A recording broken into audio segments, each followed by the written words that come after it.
د لوی او بخونکي څښتن تعالی په نامه درنو زده کوونکو سلام په خیر راغلی هیله مند یم چې تاسو ټول ګران زده کوونکي روغ او جوړ اوسئ او تر دې دمه خپل درسونو ته په منظم ډول سره ورسئ ګران زده کوونکو که چیرې ستاسو په یاد وي موږ په تیر لوست کې د څه شي په هکله بحث وکړ په تیر لوست کې مو د یو اوږد هادي یا د یو مستقیم هادي د مقناطیسي ساحې په هکله مو بحث وکړ دا مو زده کړه هر هادي چې په هغې کې د برېښنا جریان شتون ولري هغه په خپل شاوخوا کې یو مقناطیسي اغیزه رامنځته کړي یا یو مقناطیسي ساحه منځته راوړي چې د دې په ټولو جزئیات مو په تیر لوست کې بحث وکړ اوس راځو په نوي لوست کې همدغه موضوع باندې بحث کو یعنی نور معلومات هم ترلاسه کو په تیر لوست کې مو مستقیم هادي مقناطیسي ساحه ولوستله په دې لوست کې دوه نور هادي یا دوه ډوله نور هادیګانو مقناطیسي ساحې په هکله به بحث وکړو چې لومړنی ډول یې کوایل مقناطیسي ساحه ده او دویم ډول د سولینویډ مقناطیسي ساحه ده دا چې کوایل خپله څه ډول یو هادي ده او سولینویډ څه ډول یو هادي ده لومړی به دا وپېژنو بیا به د مقناطیسي ساحو په هکله بحث وکړو ګرانو زده کوونکو کوایل څه شی دی یو خو دا چې دغه لاینونه چې موږ په خپلو کوټو کې ګورو یا هم سرکټ په عادي ډول ګورو دا څه شی دي دا ټول مستقیم هادي دي ځینې هادیګان داسې وي ګرانو زده کوونکو د حلقې په شکل سره داسې وي دې ته څه شی ویل کېږي دې ته کوایل ویل کېږي یعنې که چیرې مو پام کړی وي کله چې تاسو لاین له دکان څخه اخلئ نو دا داسې حلقه وي که چیرې یو هادي په همدغه حلقو په شکل سره ترتیب شوی وي دې ته څه شی ویل کېږي دې ته یو کوایل ویل کېږي چې موږ نن د دې د مقناطیسي ساحې په هکله بحث کوو د یو کوایل مقناطیسي ساحه ما وویلې چې دایروي کوایل څه شی کېږي دایروي کوایل خو ما تاسو ته دلته تشریح کړ دایروي کوایل په خپل شاوخوا کې مقناطیسي ساحه یا مقناطیسي اغیزه منځته راوړي چې موږ کولی شو د دغه دایروي کوایل لپاره هم مقناطیسي ساحه اندازه کړو لوری ورته هم معلوم کړو لوری ورته څنګه معلومو لوری ورته د ښي لاس د قاعدې په اساس معلومو ښي لاس قاعده موږ په تېرو لوستونو کې لوستې وه دا چې یو مستقیم هادي څه ډول مقناطیسي ساحه په خپل شاوخوا کې منځته راوړي او همدارنګه لوری ورته څنګه ترلاسه کوو دا مو په تېر لوست کې ولوسته او ښي لاس قاعده هم مو لوستې ده نو تاسو د ښي لاس قاعدې په اساس کولی شئ د یو کوایل مقناطیسي ساحې لوری پیدا کوئ او همدارنګه دغه کوایل چې مقناطیسي ساحه یا مقناطیسي اغیزه په خپل شاوخوا کې منځته راوړي تاسو کولی شئ د هغې مقدار هم ترلاسه کوئ چې په کومو یعنې په دوو حالتونو کې لومړنی حالت دویم حالت لومړنی حالت دې ته موږ بي څه شی دی بي تاسو پوهېږئ مقناطیسي ساحې شدت دی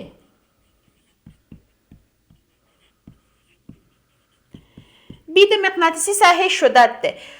لومړنی حالت موږ ته څه شوی لومړنی حالت موږ ته داسې وخت محاسبه کوي کله چې موږ په دې شکل سره وي ګرانو زده کوونکو چې کوایل په حلقه وي یو حلقه وي او موږ مثلا دغه یو حلقه ده یو ګرده دایروي حلقه ده موږ ته نه د همدغې یوې حلقې لپاره یا د همدغې یو مرکزي حلقې لپاره څه شی محاسبه کوو مقناطیسي ساحې شدت محاسبه کوو نو دا چې تاسو ګورئ ما وویلې چې حلقه وي یا دایروي وي نو دلته حتما څه شی شتون لري دلته حتما شعاع شتون لري نو شعاع چې شتون لري نو په دې حالت کې زه څنګه مقناطیسي ساحې شدت ترلاسه کوم زه وایم چې میو صفر ضرب د برېښنا د جریان تقسیم پر څه شی د چنده د شعاع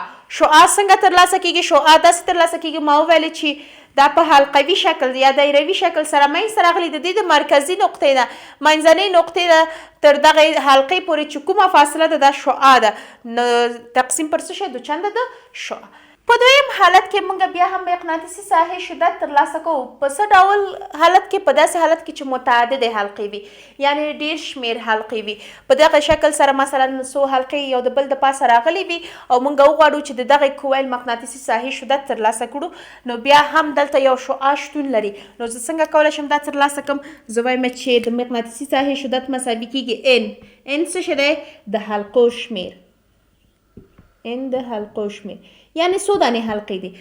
دغه کوایل د څو حلقو څخه منځته راغلی کېدای شي لس شل دېرش څلوېښت یا سل هر څومره چې اوسېږي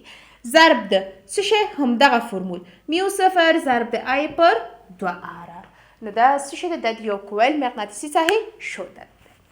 اوس راځو د سولینویډ مقناطیسي ساحه خپله سولینویډ څه شی دی ګرانو زده کوونکو که چیرې کوم وخت مو یو مقناطیسي یا په بخښنې سره یا یو مقناطیسي یا هم یو برېښنایي په ټوله کې زیاتره په برېښنایي وسایلو کې اوسیږي برېښنایي وسایل هم تخریب کړي اوسیږي هغه مو خلاص کړی منځنی سیستم مو ورته لیدلی منځنی جوړښت مو ورته لیدلی حتما تاسو داسې یو فنر ډوله سیم سره مخ شوي یاستئ داسې یو شکل داسې یو کویل داسې یو سیم چې یا داسې یو لاین چې داسې فنر شکل لري د دې څه شی ویل کېږي سولونویټ ویل کېږي چې څه ډول تعریف موږ وایو چې اوږد وایر چې د فنر په شکل سره ترتیب شوی وي یو دانه اوږد وایر یا یو دانه اوږد د برېښنا انتقال لرونکی یو هادي اوسیږي یا یو لاین اوسیږي چې د فنر په شکل سره ترتیب شوی وي ځکه چې وخت دغه ځای چې دا نیسي دغه دومره مکان چې دا نیسي دلته څه شی کېږي دلته کمیږي کله چې یو اوږد وایر تاسو فنر په شکل سره ترتیب کوئ بیا هغه ځای چې نیسي هغه ډېر کم وي نو موږ وایو اوږد وایر چې د فنر په شکل سره ترتیب شوی یا جوړ شوی وي هغې ته موږ څه شی وایو سولونویټ وایو چې زیاتره په برېښنایي آلاتو کې اوسیږي ګرانو زده کوونکو سولونویټ چې دی دا هم جریان درلودونکی دی او دا چې کله جریان په دې کې اوسیږي دا ډېر یعنی زیات مقناطیسي اغېزه په خپل شاوخوا کې رامنځته کوي یعنی زیات د مقناطیس په ډول سره عمل کوي نسبت څه شي نه نسبت د کوایل نه نسبت د یو مستقیم هادي نه مستقیم هادي په عادي توګه راځي د یو څه شي په حیث یا د یو ډېر کم برېښنایي اغېزه په خپل یا مقناطیسي اغېزه په خپل شاوخوا کې رامنځته کوي کوایل هم سمه ده یو اندازه مقناطیسي ساحه په خپل شاوخوا کې رامنځته کوي خو د دې ټولو په نسبت سولونویټ چې ده ډېره قوي برېښنایي ساحه په خپل یا مقناطیسي ساحه په خپل شاوخوا کې رامنځته کوي کله چې په سولونویټ کې جریان شتون ولري دا د یو قوي مقناطیس په ډول عمل کوي او همدارنګه د دغه مقناطیسي ساحې شدت چې دی دا د جریان سره څه دی مستقیما اړیکه لري په څه معنا څومره چې په دغه سولونویټ کې جریان زیات وي څومره چې دغه امپیر مقدار زیات وي همغه دغه مقناطیسي ساحه چې دغه سولونویټ په خپل شاوخوا کې رامنځته کېږي د دې شدت به زیات وي اولا موږ ویل چې یو عادي جریان هم په دې سولونویټ کې چې تېرېږي دا یو ډېر قوي مقناطیس په توګه عمل کوي خو کله چې بیا څومره جریان پکې زیاتېږي نور هم د دغه مقناطیسي ساحې شدت څه کېږي زیاتېږي نو د دغه سولونویټ لپاره موږ څنګه کولی شو چې څه شی ترلاسه کړو مقناطیسي ساحې شدت ترلاسه کړو نو بي څه شی د مقناطیسي ساحې شدت دی وایو چې n ضرب د میو صفر ضرب د آی n په خپله څه شی دی n تاسو داسې ترلاسه کولی شئ چې تاسو وایي n یعنې د حلقو شمېر تقسیم پر څه شی تقسیم د وایر اوږدوالی حلقو شمېر تقسیم د وایر په اوږدوالي باندې دا n ترلاسه کېږي چې n موږ د دې ځای څخه ترلاسه کوو او په دې فورمول کې وضع کوو یا هم کولی شئ تاسو مستقیما هم دغه n پر ځای دغه فورمول په دې برخه کې وضع کوئ او دا محاسبه کوئ هر ډول چې تاسو خوښه وي یا څنګه چې تاسو ته راحته وي کولی شئ همغسې محاسبه کوئ دواړو ځواب به یو ډول وي یو بل حالت هم لرو ګرانو زده کوونکو څه شی مثلا یو وایر دی په دغه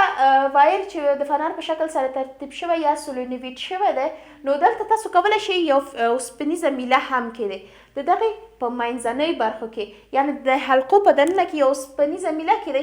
کله چې دغه اوسپنیزه میله کې نور هم د دغې مقناطیسي ساحې شدت زیاتېږي نور هم دا د یو قوي مقناطیس په توګه عمل کوي نو په دې حالت کې موږ بیا دې ته څه شی وایو دغې آلې ته بیا الکتروماګنیټ وایو کله چې تاسو په یو سولونویټ کې اوسپنیزه میله کېدی یعنې سولونویټ په داخل کې اوسپنیزه میله کېدی نو د دې مقناطیسي ساحې شدت هم زیاتېږي د یو خورا یا ډېر زیات مقناطیس په توګه عمل کوي او دغه آلې ته موږ څه شی الکتروماګنیټ وایو نو دا هم ګرانو زده کوونکو څه شی د یو کوایل او همدارنګه د سولونویټ مقناطیسي ساحې شدت دا چې کوایل څه شی دی سولونویټ څه شی دی او څنګه کولی شو موږ د دوی مقناطیسي ساحې ترلاسه کړو لوری هم ګرانو زده کوونکو په دواړو حالتونو کې تاسو د ښې لاس قاعدې په اساس کولی شئ د دې لوری محاسبه کوئ نو هیله منده یم چې تاسو ټول ګران زده کوونکي د نن ورځې په لوست باندې پوه شوي اوسیږئ نو اوس راځو ستاسو کورنۍ دندې په لور ګرانو زده کوونکو ستاسو کورنۍ دنده دا ده چې همدغه لوست په پای کې څو پوښتنې راغلي دغه پوښتنې په خپله کتابچو کې ورسوئ او دې ته ځواب وایي او بیا کولی شئ خپلې کورنۍ دندې له ما سره د کومنټونو په برخه کې شریک کړئ نو دا اوس زموږ د نن ورځ د فزیک لوست تر بیا د فزیک یو نوي لوست ته پورې ټول په لوی څښتن تلاس